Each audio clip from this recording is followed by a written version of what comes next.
Hey everyone, it's Ben Hardy here, and in today's video, we'll be reviewing this Ram 1500 Longhorn. Before we get in this video, I want to give a huge shout out and thank you to the Doug Smith Ram here in American Fork, Utah for giving me some time with this Ram. I'm going to include a link to their website in the description down below so you can check out what they have currently. Also include a link to my carbine guide. Let's get into it.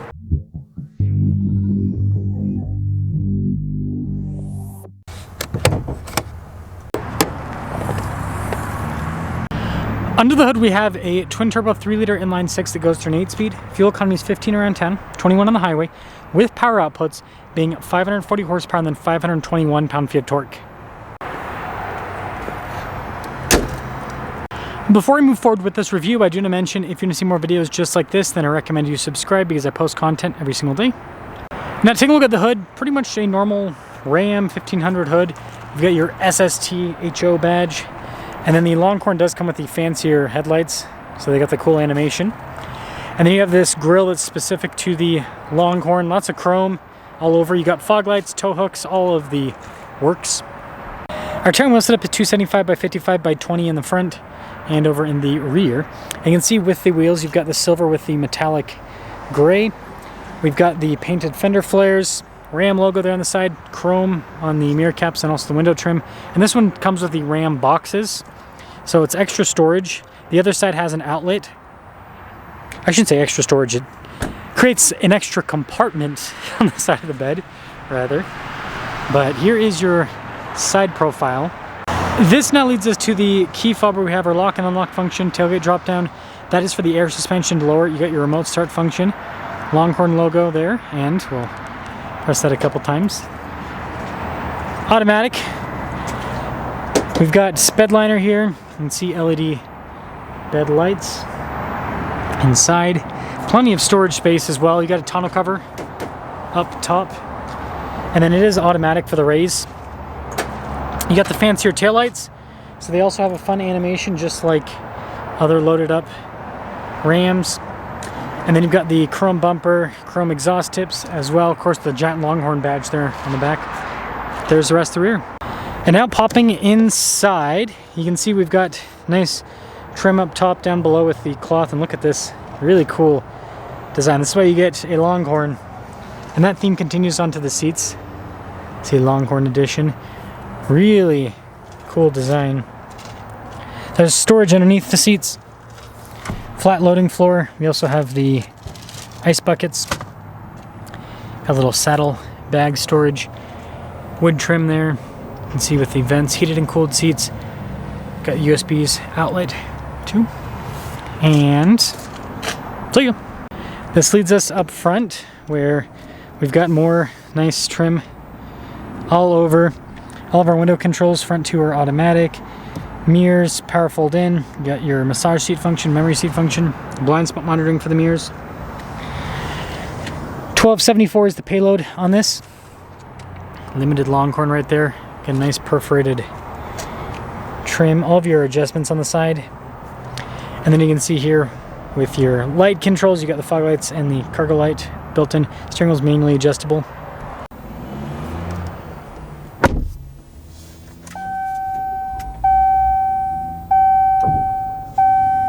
Now taking a look at the steering wheel, you can see soft touch all around. Radio controls on the back. Practical controls on the front, including our adaptive cruise control, lane centering, gear limiter. You've got your drive mode select, controls for the center screen as well. Here's a quick look at the digital gauge cluster here, and something that I really like. So you can change from digital analog view. Kind of adds a little bit of pizzazz to it. But yeah, you can see a bunch of different bits of info. Pretty standard in the modern truck segment. Heads-up display. And again, more fancy trim all across the dash to go with the Longhorn theme. You get this special kind of wood, and then look at this down below, specific to the Longhorn. It's very cool looking. 360 camera system with this, and then you've got all the climate controls, radio controls on either side. Ram's new infotainment system is quick to respond for the most part. It does take a second for some of the pages to load up. Heated and cooled seats up front. You can adjust the air suspension, get your trailer brake controls, and then right next to this we also have our drive line and yes, dial shifter set up. But yeah, you've got auto, high and low, which is nice. You got auto stop start too. Of course, the center console, it says Longhorn there on the top. Good storage. Nice wood trim all over. USB ports down below. Yes, we still have the passenger screen, but at least they flanked it with some nice trim. Camera rear view mirror, and then power sliding rear window. And no sunroof in this one. So here's a quick look at the window sticker. You can see 2025 Ram 1500 Longhorn and $84,195 after all options. It's about as expensive as the Limited, which makes sense because it's basically Limited with a Western theme. Let's see how it performs.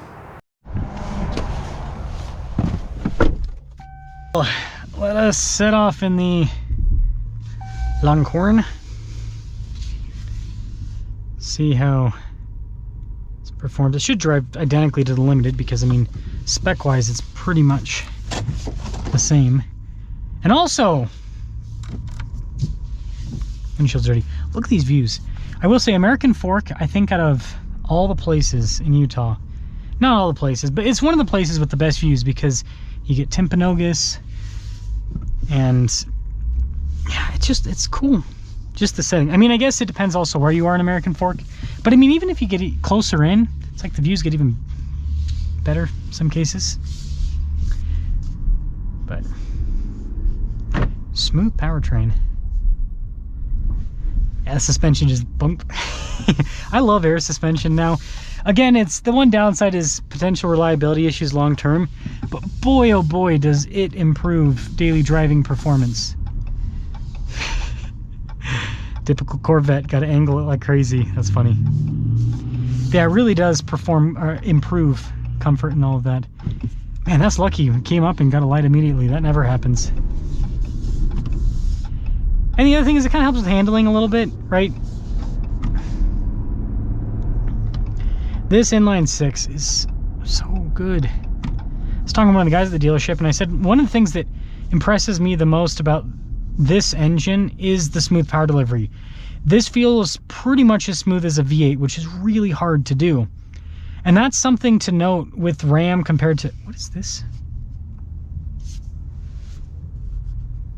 Ram Fit and Finish. Oh boy. Anyways, that is something to note when you compare this to Ford and Toyota and, you know, even Chevy to an extent, right? Because Chevy still offers V8s, of course, but, well, when it comes to reliability, this powertrain, it's unknown, but with GM, it is known. Lifter issues, big time on their V8s, so it's like, yeah, it's not like you're getting a more reliable engine when you go for their V8s. But yeah, this is just so smooth. It's got great low-end torque, and it just keeps building power throughout the power band, and it doesn't taper off at all. This is the biggest benefit between this and any turbo V6. Turbo V6s just have more low-end lag. They just do. Toyota beats that, and Ford beats that with a hybrid system. And look at this, by the way. Zooming! And again, you really have to drive one of these to understand what I'm talking about with how smooth it is. But the thing that Ford and Toyota cannot get rid of is the low end, or not the low end, the high end drop off. V6s just with turbo V6s, they just die at the end. The power just kind of stops. This, it just keeps pulling until red line, and that's just something I've noticed with inline sixes.